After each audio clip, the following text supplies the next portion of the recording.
Nous sommes de retour en direct sur le plateau de TV Finance. Merci beaucoup. Si vous nous rejoignez à l'instant, merci beaucoup pour votre fidélité. Vous êtes de plus en plus nombreux à nous suivre. Et pour tout cela, merci beaucoup du fond du cœur. On va ouvrir le bal de nos invités avec David Furcage qui va nous expliquer quel est l'état d'esprit des marchés actuellement. Bonjour David. Bonjour cher Louis-Antoine. Bonjour David Furcage.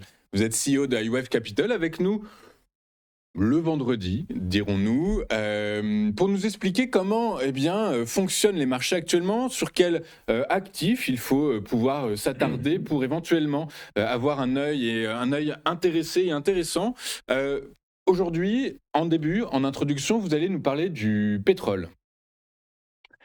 Oui, cher Louis-Antoine, effectivement, il n'y a pas que sur Polymarket que les esprits s'échauffent, mais également sur le pétrole.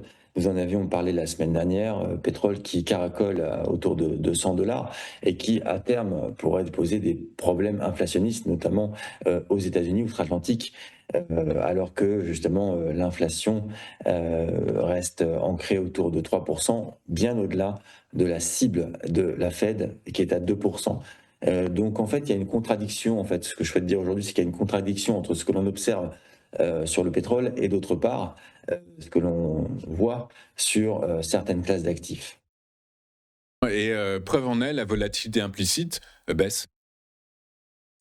Alors effectivement, alors le pétrole qui est à un niveau extrêmement préoccupant autour de 200 dollars, et pour autant, malgré en fait les relations que le pétrole pourrait avoir avec l'inflation qu'il pourrait permettre de monter plus haut, et bien finalement, euh, semble-t-il, les opérateurs se désintéressent un petit peu au cours des dernières périodes, finalement, du conflit en Iran. Pas qu'ils s'en désintéressent, mais ils croient plus aux effets d'annonce, au cessez-le-feu, et finalement ont envie de payer le marché, et notamment certains secteurs qu'on verra tout à l'heure. Et le graphique que vous avez sous les yeux, qui représente justement la volatilité implicite, c'est-à-dire cette appréhension ou non que l'on peut avoir à l'égard du futur, est bien en train de revenir sur des niveaux plus normaux, qui relèvent moins de situations de stress, autour de 20%, voire en dessous des 20%.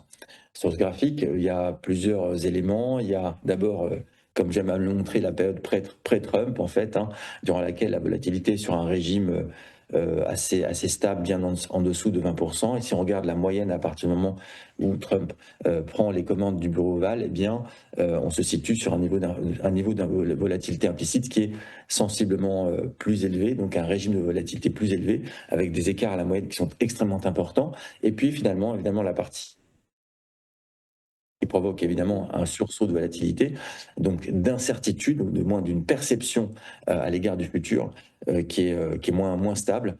Et finalement, au cours des derniers jours, vous voyez que celle-ci est autour de 19%, ce qui est le régime de volatilité d'un marché haussier en réalité, et ce qui est assez contradictoire justement avec ce que l'on observe sur le pétrole.